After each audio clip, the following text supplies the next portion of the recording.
Bab 671. Itu Joey. Sebelumnya, ia terus mendesak Jeremy untuk menemaninya mengadopsi anak dari luar negeri. Namun, anak itu belum memiliki nama resmi. Akhir-akhir ini, ia tidak tertarik mengurus anak itu sendiri dan menyerahkannya kepada pengasuh seharian. Yang pasti, ia terlalu malas mengurus anak itu. Anak ini dulunya berharga baginya sebagai alasan utama untuk bergantung pada Jeremy dan menarik perhatiannya sejenak. Namun, kini situasinya berbeda. Jeremy sudah tahu Corinne mengandung anaknya, jadi ia tak akan peduli dengan anak angkat yang tak ada hubungan darah ini. Maka, anak ini telah menjadi beban, tanpa manfaat atau nilai yang tersisa. Anya tidak pernah benar-benar mencintai anak ini, selain menganggapnya sebagai alat untuk keuntungannya. Ia tidak pernah memiliki kasih sayang yang tulus kepada anak itu. Segala kelembutan dan sikap keibuan yang dulu ia tunjukkan kepada anak itu hanyalah pura-pura bagi Jeremy. Saat tidak ada orang di sekitar, ia tak mau repot-repot berpura-pura lagi. Saat ini, Anya sedang kesal, dan melihat anak itu yang sudah tak berguna lagi baginya, membuatnya semakin marah. Ketika anak itu datang dan ingin memeluknya, Anya, yang tanpa kasih sayang, dengan tidak sabar mendorong Joey yang masih terhuyung-huyung. Pergi, jauhi aku, dasar bocah nakal, kerjamu cuma makan dan nangis seharian. Apa kau tidak lelah terus-terusan mengganggu?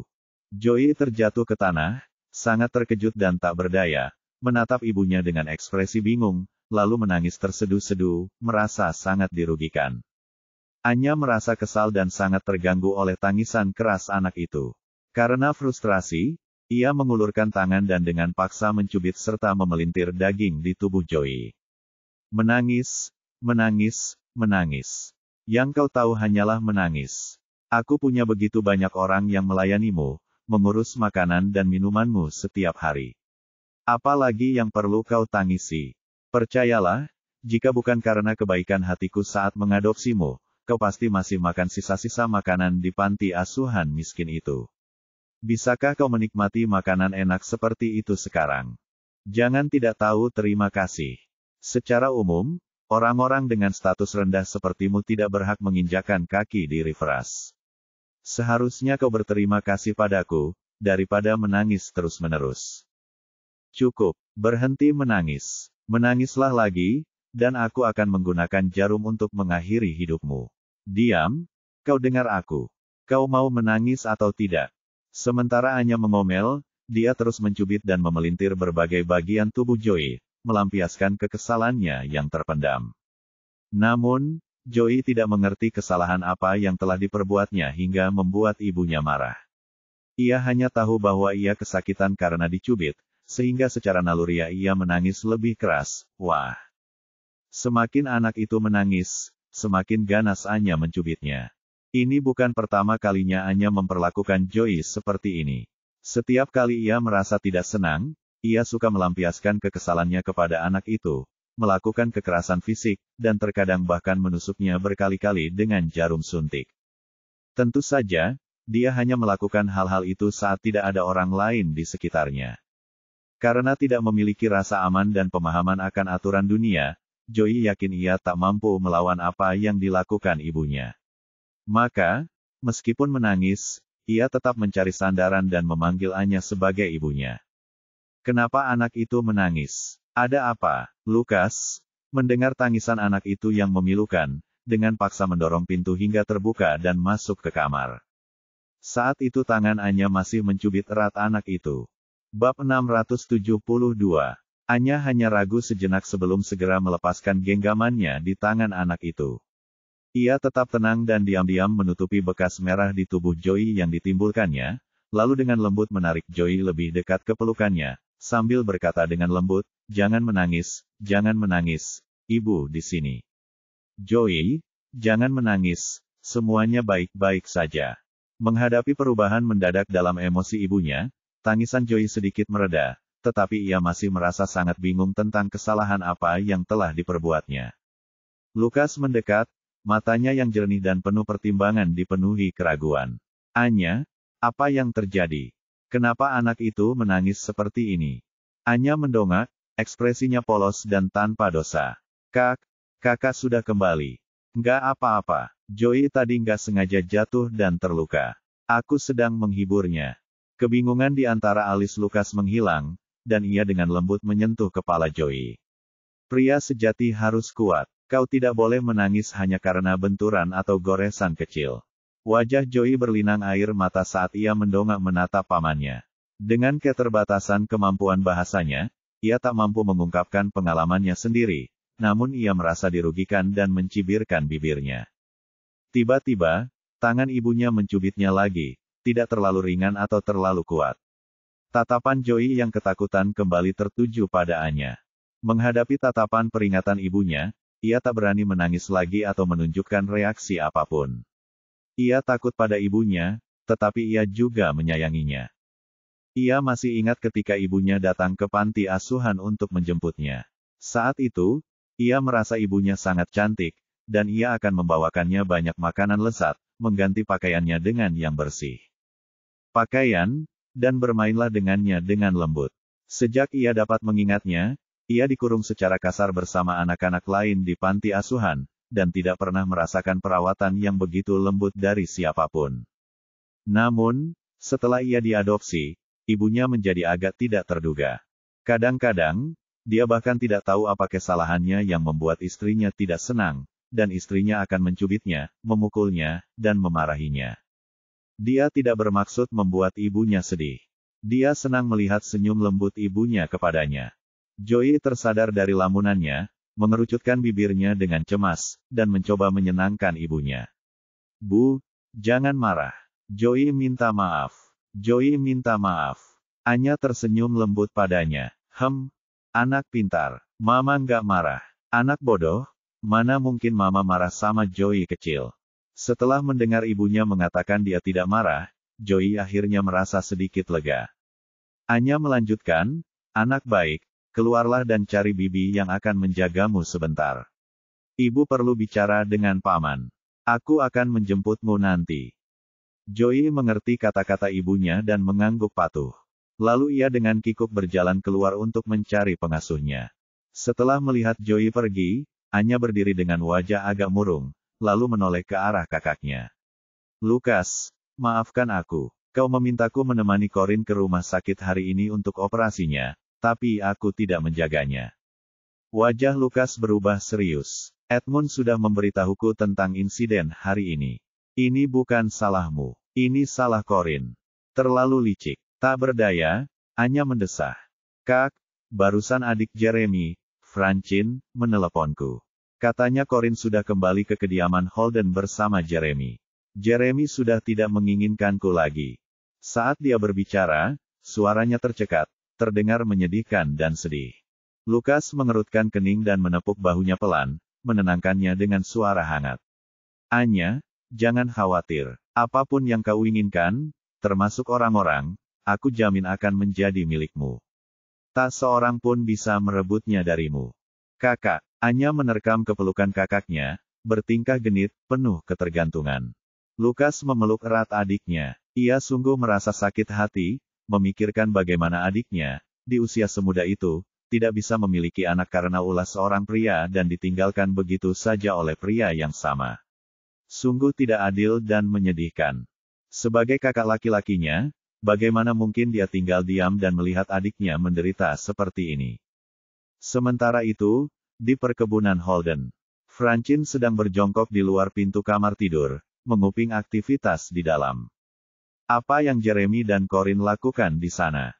Kenapa dia tidak bisa mendengar suara apapun? Bab 673.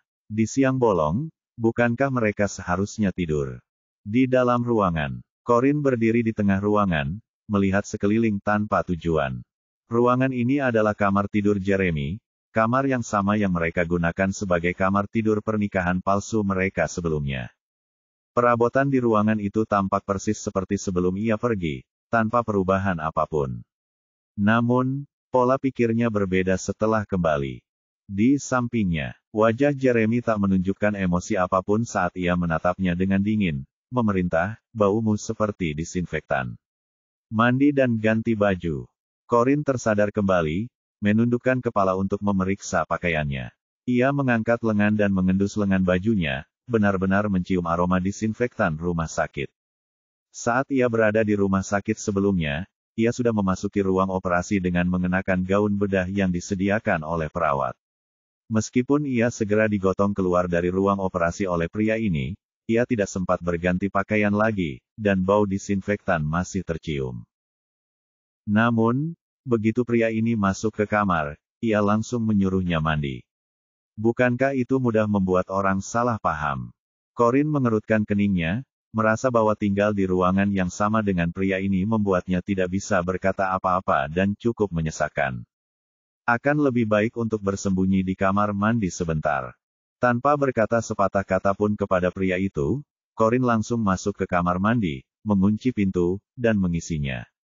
Bak berisi air. Dia bermaksud menghabiskan waktu di kamar mandi dan berharap saat dia keluar, pria itu akan melakukan sesuatu di luar. Saat dia berendam di bak mandi, dia tertidur. Dia tidak yakin berapa lama waktu telah berlalu ketika dia samar-samar mendengar suara air mengalir. Corin berusaha membuka matanya dan terbangun. Di hadapannya, ada sosok yang tinggi dan mengesankan, berpakaian rapi, malas, dan santai, duduk di tepi bak mandi, menatapnya. Ia tak bereaksi untuk beberapa saat, tetapi ketika menyadari bahwa ia sedang mandi telanjang, ia tiba-tiba tertidur, meringkukkan kaki dan tangannya untuk melindungi dadanya, menatap pria itu dengan malu, dan berkata, "Tuan, aku sedang mandi. Kau. Apa yang kau lakukan di sini? Dasar berandalan." Ada gurauan tenang di mata pria itu, dan jari-jarinya yang ramping dengan sendi-sendi yang jelas terjulur ke dalam air dan menjentikkannya beberapa kali. "Nona Corin, Anda mandi lebih dari 1 jam. Bahkan jika Anda membasuhnya dengan air mendidih, airnya pasti sudah dingin. Saya tidak bisa menahannya, jadi saya masuk untuk melihat apakah ada yang tenggelam." Corin tersipu karena tidak senang, dan berkata dengan marah, "Kalau begitu, terima kasih atas perhatianmu dulu. Sekarang kau bisa lihat aku masih hidup dan sehat. Tolong segera keluar." Pria itu tidak tergerak, dan hanya duduk di dekat bak mandi dan menatapnya dengan penuh martabat. Corin bahkan tidak bisa bangun dan memakai bajunya seperti ini. Jangan dibahas, bahkan jika dia bergerak sedikit saja, dia mungkin akan ketahuan oleh pria ini. Tidak, sebelum dia bangun, dia sudah terlihat. Ah, sial, dia mengunci pintunya. Corin menggertakkan giginya, "Tuan Jeremy, saya cuma mau mandi dulu, oke? Nggak sopan dan nggak tahu malu, Pak, masuk sembarangan kayak gini." Pria itu tampaknya tidak merasa ada yang salah dengan dirinya. "Saya mengetuk pintu." Corin menggerakkan sudut mulutnya dengan kesal. "Setelah mengetuk pintu, kamu bisa masuk kamar mandi sesuka hati. Tuan Jeremy, kalau Anda yang mandi, saya mengetuk pintu dan langsung masuk tanpa menunggu izin Anda. Bagaimana menurut Anda? Apakah Anda setuju?" Jeremy menjawab dengan terus terang, "Iya." Corin terdiam. Pria itu menyipitkan matanya dengan halus, lalu menambahkan, "Kalau itu kamu tidak perlu mengetuk pintu." Bab 674. Corin menghadapi tatapan provokatif pria itu, bulu matanya sedikit bergetar, dan hatinya tiba-tiba kacau. Ia, yang selalu fasih dan persuasif, tiba-tiba tidak tahu harus berkata apa. "Tuan Jeremy, Anda harus segera pergi." Dia hanya ingin mengusirnya dan mengarahkan jarinya ke pintu kamar mandi. Karena gesturnya yang bersemangat, tatapan pria itu beralih ke bawah, menyipitkan matanya. Tatapan matanya yang halus itu licik seperti serigala. Corin tiba-tiba menyadari bahwa saking gembiranya, ia tak lupa menutupi dadanya. Karena malu, ia menjerit, meringkuk seperti bola, dan memeluk lututnya erat-erat. Jeremy Holden, dasar tak tahu malu. Gadis kecil itu jarang memanggilnya dengan nama lengkapnya secara langsung. Sepertinya dia benar-benar marah. Namun, lelaki itu tertawa, geli melihat penampilannya yang bingung dan marah. Ia mengangkat tangannya dan dengan ujung jarinya yang kasar, mencubit dagu lancipnya, mengangkat wajah mungilnya yang memerah. "Aku masih lebih suka mendengarmu memanggilku, Tuan." Corin merasa malu sekaligus geram. Kulitnya serasa terbakar, dan bahunya yang halus menampakkan kecantikan yang rapuh. Dia tak berdaya, jadi dia tak punya jalan keluar. Dia harus berkompromi. Baiklah, Tuan, saya mohon Anda pergi dulu. Kalau ada yang ingin Anda katakan, tunggu sampai saya pakai baju. Pria itu tak kenal ampun, masih memegang dagunya, mencubit pelan, dan menggodanya. Kau bahkan tertidur tanpa sadar saat mandi. Apa kau juga bertindak sembrono saat tinggal bersama Tuan Aaron? Membiarkan orang melihatmu telanjang bulat tanpa menyadarinya. Saat kata-katanya mencapai akhir, nada bicara pria itu hampir seperti bertanya. Corin mengerutkan kening dengan tidak senang, memeluk lututnya erat-erat di air hangat bak mandinya, memastikan titik-titik vitalnya tidak terekspos. Ia menjawab dengan kesal, tidak mungkin. Apa kau pikir semua orang sekasar dirimu, menerobos masuk saat seseorang sedang mandi? Alis pria itu berkerut, aku berandalan. Bagaimana dengan Tuan Aaron, teman baikmu, Nona Corin, yang membawa wanita yang berbeda ke hotel yang berbeda setiap hari? Bukankah dia dianggap berandalan? Ekspresi Corin membeku, dan ia merasa agak bersalah karena kehidupan pribadi Aaron yang dipertanyakan. Ia mengernyitkan sudut mulutnya dengan canggung dan berkata, Aaron mungkin agak sembarangan, tapi dia tidak tertarik padaku, dan dia tidak akan berani melakukan apapun padaku. Jeremy mengangkat alis, kau yakin dia tidak berani? Kasih sayang dan persahabatan yang begitu dalam seperti apa yang kalian berdua miliki sampai-sampai kalian begitu mempercayai karakternya. Corin mengerutkan bibirnya, aku ingin berpakaian dulu sebelum berbicara denganmu. Tuan, meskipun kau punya hobi ngobrol sambil telanjang, aku tidak. Wajah Jeremy serius, tetapi ada cahaya gelap di matanya yang tampak seperti senyuman. Aku memakai pakaian, bagaimana aku bisa mengobrol sambil telanjang? Benar, dia berpakaian. Kau bajingan, dasar pengganggu. Corin hampir menangis karena amarahnya. Apa kamu mau bertindak terlalu jauh? Melihat gadis kecil itu meringis marah, lelaki itu tak tahan lagi menggodanya. Ia pun merentangkan tangannya yang panjang hendak meraih handuk, melemparkannya ke dalam bak mandi, lalu memberikannya kepada gadis itu. Handuk mandi itu basah kuyup, dan mengapung di atas air di bak mandi. Corin segera meraih handuk mandi dan membalutkannya ke seluruh tubuhnya. Baru setelah itu ia merasa sedikit lebih aman, tidak lagi sekabur sebelumnya. Setelah membungkus dirinya, dia bangkit dan ingin keluar dari bak mandi. Namun, sebelum dia bisa berdiri, dia didorong kembali oleh tangan besar pria itu lagi. Dia mendongak ke arah laki-laki itu dengan tidak puas. Tuan, mengapa Anda tidak membiarkan saya keluar? Bab 675. Tatapan mata tegas lelaki itu bagaikan tatapan seseorang yang sedang memarahi anak kecil yang ceroboh saat ia berkata dengan nada menghina, kamu bahkan belum mencuci rambutmu dengan benar, dan kamu terburu-buru untuk keluar. Corin terdiam sejenak, teringat bahwa dia tertidur di bak mandi saat mencuci rambutnya dan tidak membilasnya. Dia cemberut dan mengeluarkan ultimatumnya, kalau kamu tidak keluar, bagaimana aku bisa mandi? Jeremy tak membuang waktu untuk basa-basi. Ia mengulurkan tangan dan meraih kepala pancuran, setengah memerintah, tutup matamu. Corin ragu-ragu. Mengapa ia harus menutup mata? Mungkinkah pria ini berencana membantunya mencuci rambut? Apakah ia akan begitu perhatian? Apa yang kau lihat? Tutup matamu. Perintah pria itu lagi. Terganggu oleh teguran itu, Corin merasa tidak senang namun patuh menutup matanya. Baiklah, dia akan menahan ketenangan sesaat ini dan tidak akan menantang pria ini. Kalau tidak, dia mungkin bertindak tanpa prinsip dan mengambil handuk mandinya. Melihat dia menutup matanya dengan patuh, pria itu menguji suhu air dari kepala pancuran dan kemudian mengarahkannya ke atas kepalanya, membiarkan air hangat dan lembut mengalir ke rambutnya. Dengan tangannya yang besar lainnya, lelaki itu dengan lembut dan sabar merapikan rambutnya, memastikan untuk membersihkan busa yang tersembunyi di antara helaian rambutnya.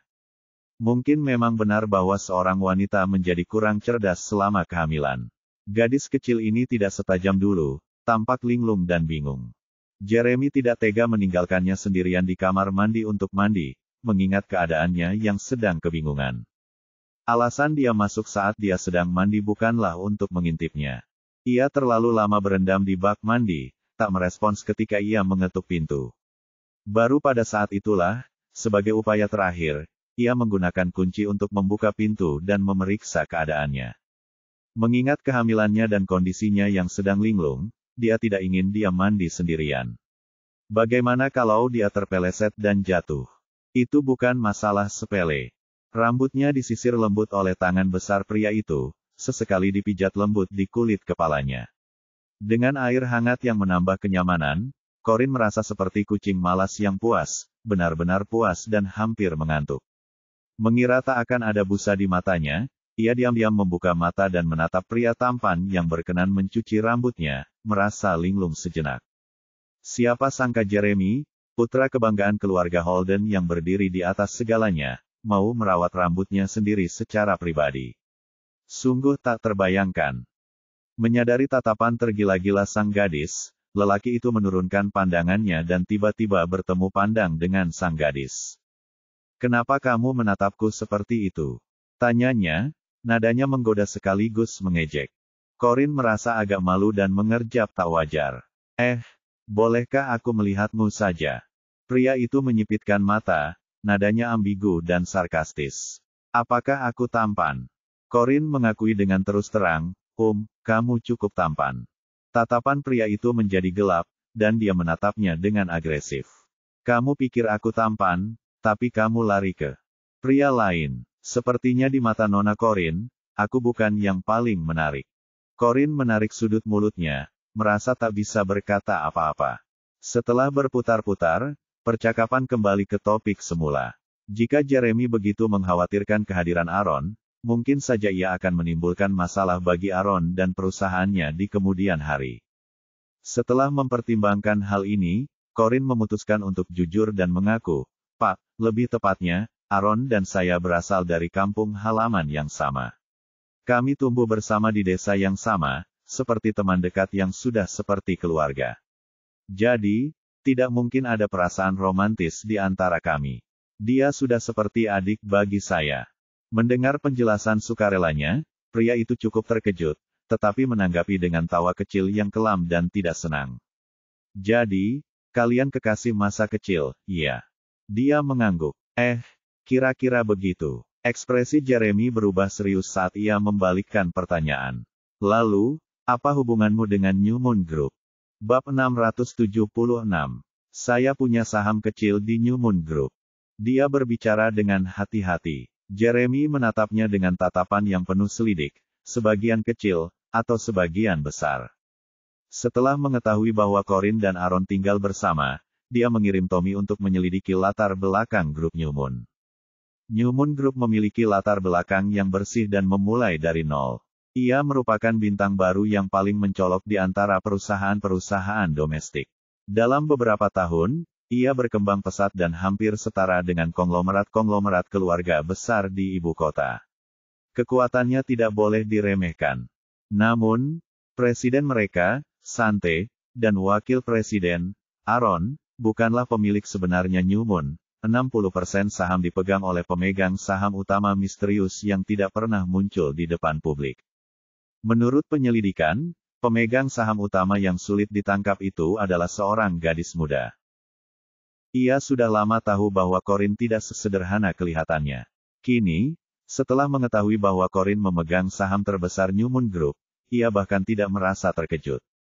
Mengingat pendidikan, kemampuan, kecerdasan, dan sedikit ambisi yang dimiliki gadis ini, tidak mengherankan jika ia secara mandiri membangun beberapa industri di usia yang begitu muda. Yang mengejutkannya sekarang adalah bahwa gadis kecil itu bersedia perlahan-lahan menceritakan beberapa kebenaran kepadanya. Dulu, dia sering mengoceh omong kosong padanya, menipu dan menjaganya, tidak membiarkannya memahami situasinya dengan. Akan tetapi, kini, apapun motifnya, kesediaannya untuk mengatakan kebenaran menunjukkan bahwa dia bisa lebih dekat dengan sisi asli gadis kecil ini daripada sebelumnya dan memeluknya lebih erat. Jika suatu hari dia mencoba melarikan diri lagi, dia tidak akan kehilangan petunjuk dan berkeliaran seperti lalat tanpa kepala. Sementara pria itu tenggelam dalam pikirannya, ia terus membasuh rambut gadis itu tanpa henti.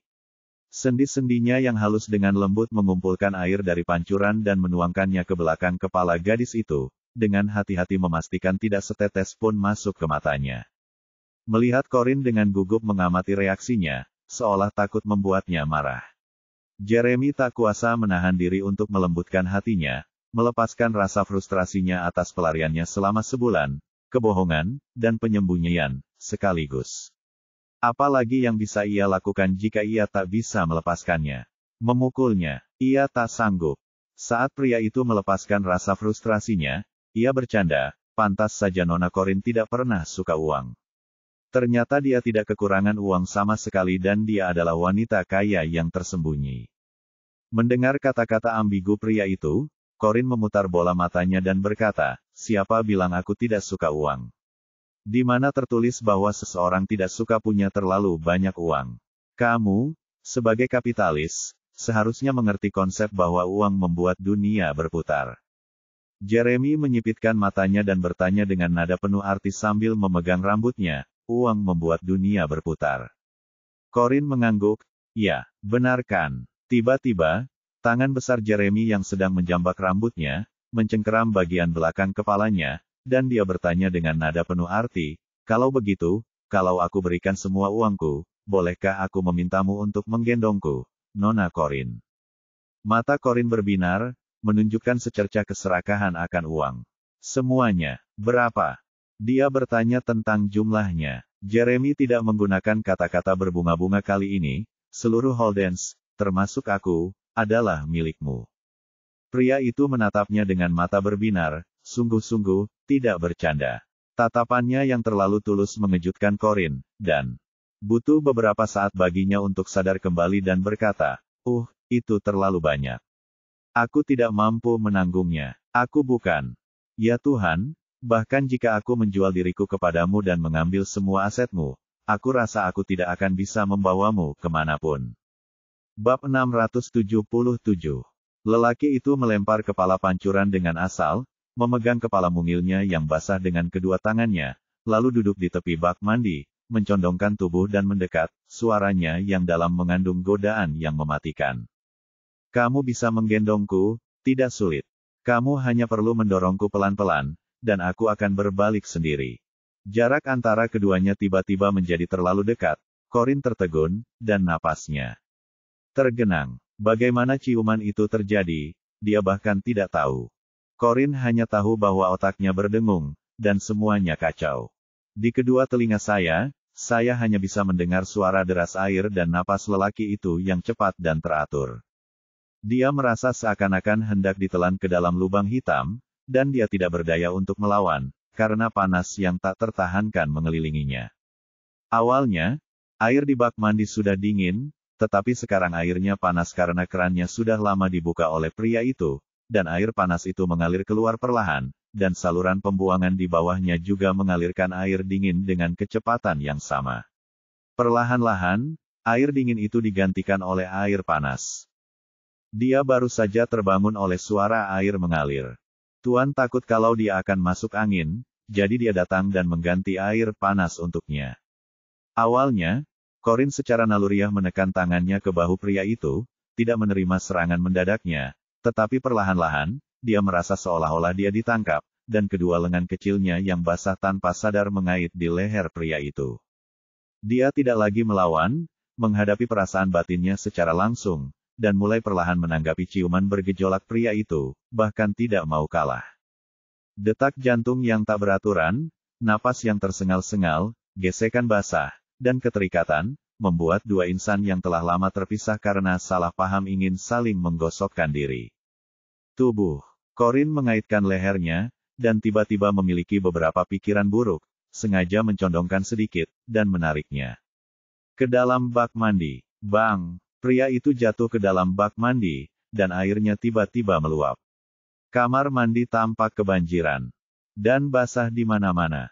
Jeremy meletakkan kedua tangannya di kedua sisi kepala gadis nakal itu.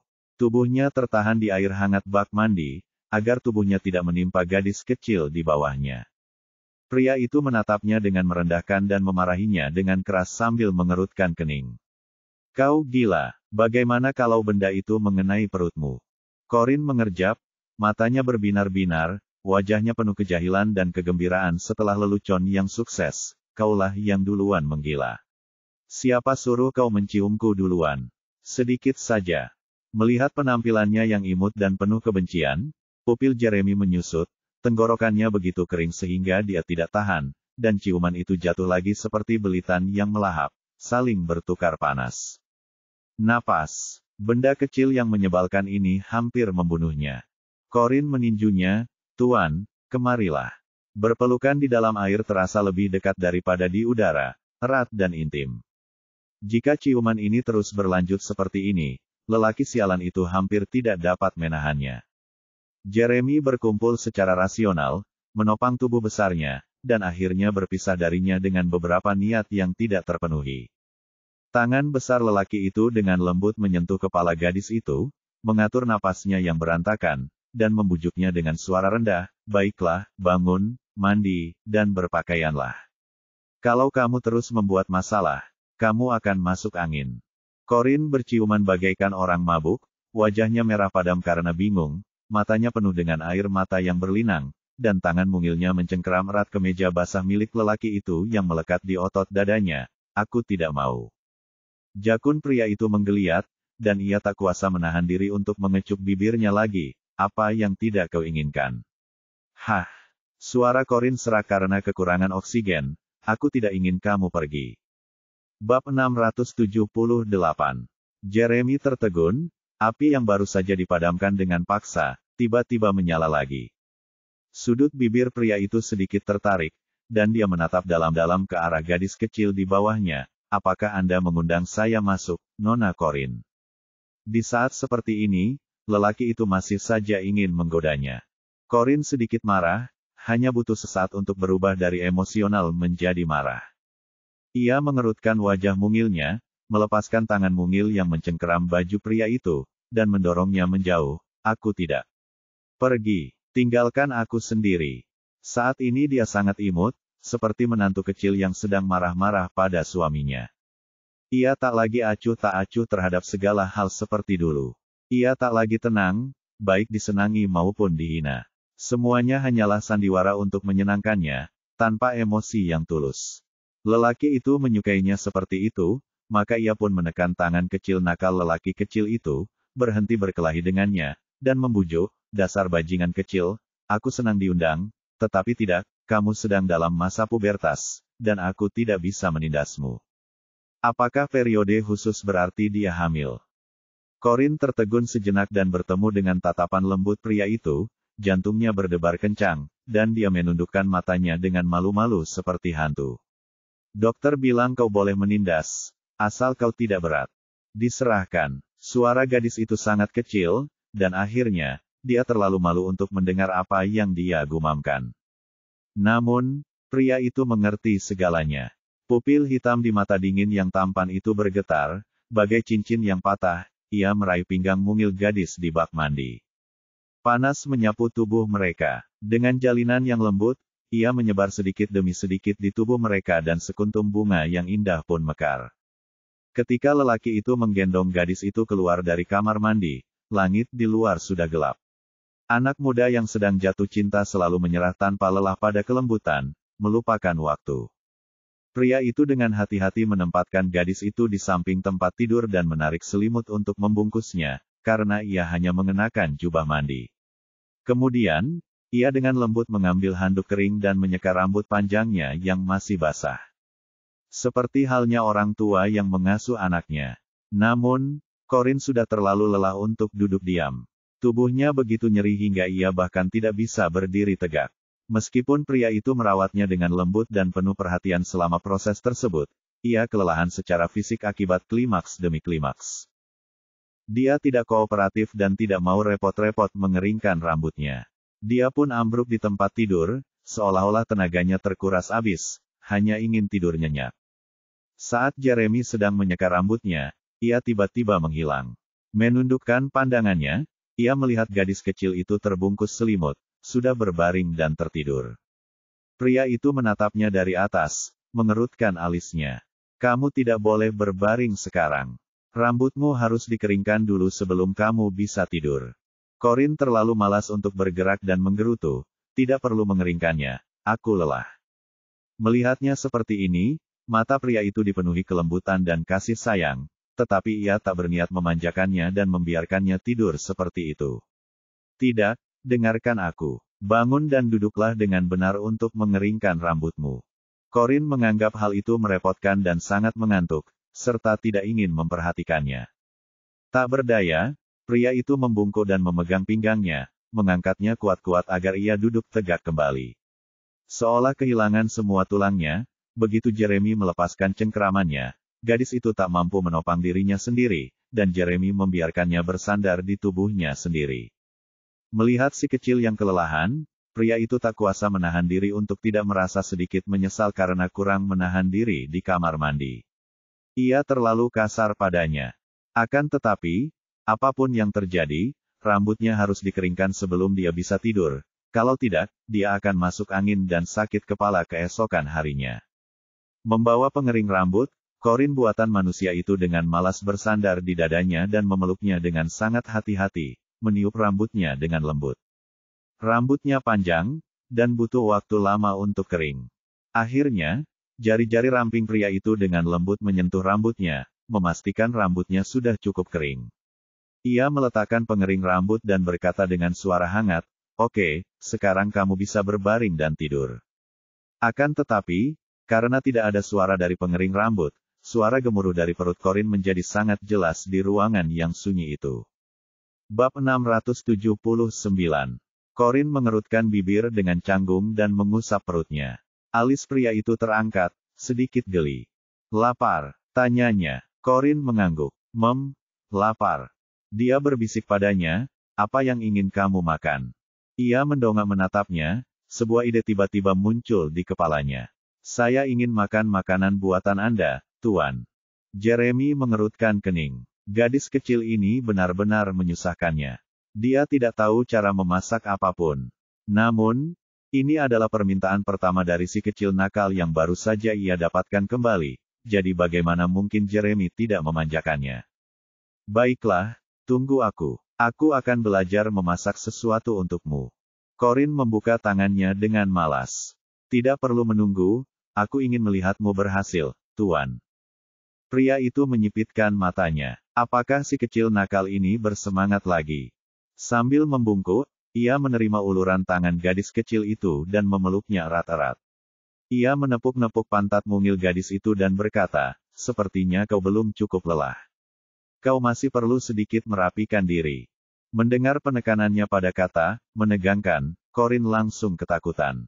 Ia melompat dari pria itu ketakutan. "Tidak, aku tidak menginginkannya lagi, aku tidak menginginkannya." Dia tak sanggup lagi menahannya. Dia tak sanggup lagi. Melihatnya ketakutan dan ingin kabur, pria itu terkekeh dan memeluk erat si kecil yang meronta-ronta. "Anak baik, aku tidak akan menggodamu lagi. Bukankah kau bilang ingin makan makanan buatanku? Aku akan membuatnya segar untukmu sekarang, dan kau bisa menonton." Corin akhirnya menghela napas lega, mengangguk. Lalu ia dengan patuh bersandar di bahu lebar pria itu, membiarkan pria itu memeluknya dan bergerak tanpa perlu mengerahkan tenaganya sendiri. Francine berjongkok di luar kamar kakaknya selama beberapa jam, tetapi ia tidak mendengar suara apapun.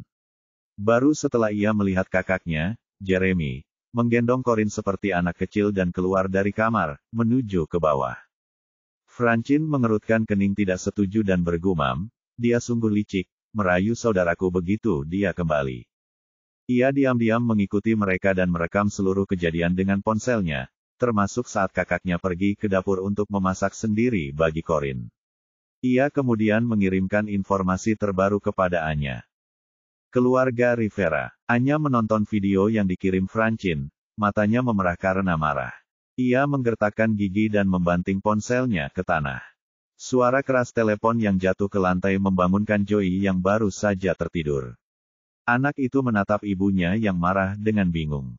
Anya diliputi rasa cemburu. Ia tak pernah membayangkan Jeremy, pria yang begitu acuh dan sombong, suatu hari nanti akan memasak sendiri untuk seorang wanita. Seharusnya ia yang membuat Jeremy lembut dan akomodatif tanpa syarat. Apa kekurangannya jika dibandingkan dengan Corin? Joey tidak tahu apa yang terjadi dan dengan polosnya merangkak untuk menenangkan ibunya. Bu, jangan marah. Namun, Anya tidak menyukainya. Karena kesal, ia mendorongnya. Enyahlah. Jangan ganggu aku. Akibat dorongan ini, Joey langsung jatuh dari tempat tidur. Bagian belakang kepalanya terbentur sudut tajam meja nakas. Anya terlalu malas untuk turun dari tempat tidur dan membantu anak itu. Setelah menyadari tidak ada gerakan untuk waktu yang lama, ia melirik lantai dengan tidak sabar.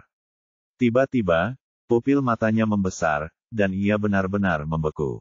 Ada darah di seluruh lantai. Banyak sekali darah. Apakah anak itu sudah meninggal? Bab 680. Di dapur rumah keluarga Holden, Corin dengan senang hati didudukkan di meja dapur yang bersih oleh seorang pria yang tak mengizinkannya bergerak sedikit pun. Sambil memperhatikan pisau pria yang agak kurang terampil itu bekerja sambil memotong sayuran, Corin dengan santai mengayunkan kakinya yang masih terasa nyeri dan sakit, lalu menggodanya, "Tuan, Anda sudah dewasa, dan Anda masih belum bisa memasak." Pria itu meliriknya dan menjawab, "Apakah menurutmu aku perlu tahu hal-hal ini?" Corin mengangkat sebelah alisnya. "Yah, untuk seseorang yang terlahir dengan sendok perak di mulutnya, dengan pakaian dan makanan yang mudah didapat, mereka memang tidak perlu repot-repot dengan hal-hal sepele seperti memasak dan pekerjaan rumah tangga." Corin menyilangkan tangannya dan berkata, "Mungkin sebelumnya kamu tidak perlu melakukannya, tapi di masa depan, kamu akan tahu cara mencuci dan memasak. Belajar lebih baik." Pria itu terus memotong tomat dengan sedikit geli di matanya. "Kenapa begitu?" Corin menjawab dengan tenang, "Karena jika kamu ingin memulai sebuah keluarga, kamu perlu belajar mengurus istri dan anak-anakmu." Pria itu mendengus pelan sambil memotong tomat. "Sekalipun aku tidak tahu cara mencuci atau memasak, aku tidak akan membiarkanmu melakukannya. Aku akan meminta orang lain untuk mengurus semua itu untukmu. Dan aku sendiri, aku akan mengurusmu dengan cara yang tidak bisa dilakukan orang lain." Lihat dia, kenapa dia mengalihkan pembicaraan lagi. Corin merasa pipinya memerah, tetapi pura-pura tidak mengerti, menghindari topik menyetirnya. "Yah, aku juga tidak suka ada orang di sekitarku sepanjang waktu, mengganggu hidupku. Sejujurnya, aku tidak terbiasa tinggal di rumah dengan begitu banyak pembantu seperti Tuan. Aku lebih suka suasana di mana anggota keluarga tinggal bersama, saling menjaga, dan mengkhawatirkan satu sama lain. Tuan, kalau Tuan mau bersamaku, Tuan harus terbiasa hidup tanpa pembantu terlebih dahulu. Tuan tidak bisa mengharapkan aku mengerjakan semua pekerjaan rumah sendirian, aku tidak mau menjadi pengasuhmu secara cuma-cuma." Gadis itu terus berbicara dengan fasih, kata-katanya mengalir lancar dari mulut kecilnya. Lelaki itu ragu sejenak, lalu mengangkat kepalanya dan menatapnya tajam, matanya menyipit dengan sedikit tanda perenungan yang mendalam. Gadis kecil yang nakal dan merepotkan ini nyaris tak berbuat apa-apa, padahal ia sudah berusaha mengajari dan melatih pria yang lebih tua ini dalam berbagai hal. Namun, kata-katanya menyentuh hatinya. Ia sedang mempertimbangkan masa depan mereka bersama, menyusun rencana untuk kehidupan yang melibatkannya. Itu sungguh pernyataan kasih sayang yang paling menyentuh. Pria itu tersadar dan dengan lembut mengusap ujung hidung gadis itu dengan tangannya yang besar. "Baiklah, aku akan mendengarkanmu. Mulai sekarang, aku akan menjadi pengasuhmu secara cuma-cuma, mencuci bajumu, memasak untukmu, dan merawatmu, dasar bocah nakal. Apa itu boleh?" Corin menggosokkan hidungnya ke tangan pria itu dan mengerutkan keningnya dengan jijik. "Tuan, tangan Anda bau bawang." Pria itu menganggapnya lucu dan sengaja mencubit hidungnya lagi. "Itu gara-gara masakan yang kubuat untukmu, bocah nakal." "Mengerti." Corin menepis tangan besarnya dengan marah. "Kalau begitu berhenti main-main dan masak saja. Aku kelaparan." Pria itu berhenti bermain-main dan selesai memotong tomat. Dengan rendah hati ia meminta nasihat, "Katakan padaku, apa yang harus kulakukan selanjutnya?" Corin melirik potongan sayuran di talenan dan mengarahkannya, "Baiklah, daun bawang, dan tomat sudah siap. Sekarang, kocok 2 butir telur hingga menjadi adonan telur, panaskan wajan dengan minyak, dan tumis telur terlebih dahulu." Pria itu mengangguk dan mengikuti instruksinya. Meskipun ia belum pernah memasak sendiri sebelumnya, pengalamannya selama bertahun-tahun di dunia bisnis memberinya etos kerja yang teliti. Di bawah bimbingan Corinne, ia menyelesaikan setiap langkah dengan lancar. Corinne memperhatikan lelaki jangkung dan tampan itu menggoreng telur dengan perasaan kontras, dan senyum manis yang tak terkendali merayapi bibirnya, membawa kejernihan di hatinya. Meskipun dia merasa enggan ketika Tuan dengan paksa membawanya kembali ke tanah milik Holden, kini, saat dia diam-diam memperhatikannya, dia merasakan rasa tenang dan hangat yang tak terlukiskan. Sejak kecil, Corinne ditelantarkan di rumah kerabatnya di pedesaan. Mereka tidak mau merawatnya, sehingga ia akhirnya bersekolah di biara dan tumbuh besar di sana, mengandalkan makanan mereka. Karena itu, ia selalu kehilangan rasa memiliki. Ia tak punya tempat yang membuatnya merasa seperti rumah, tak ada rasa keterikatan yang bisa diandalkan.